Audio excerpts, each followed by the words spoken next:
રાજસ્થાનમાં Vijaynagar Beawar 26 mill મસુદા road પર કોંગ્રેસ નેતા કૈલાશ જાટની ચાલતી કારમાં ભીષણ આગ લાગી હતી।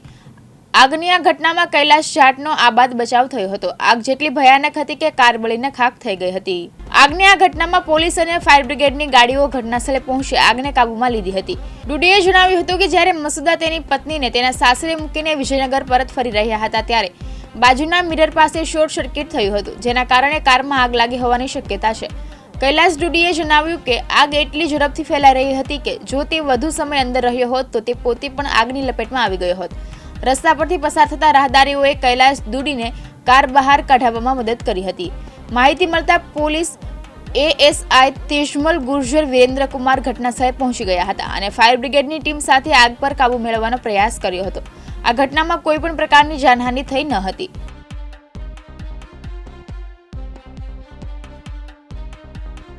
મનોજ ચોરસિયા, દિવ્યાંગ ન્યૂઝ, રાજસ્થાન।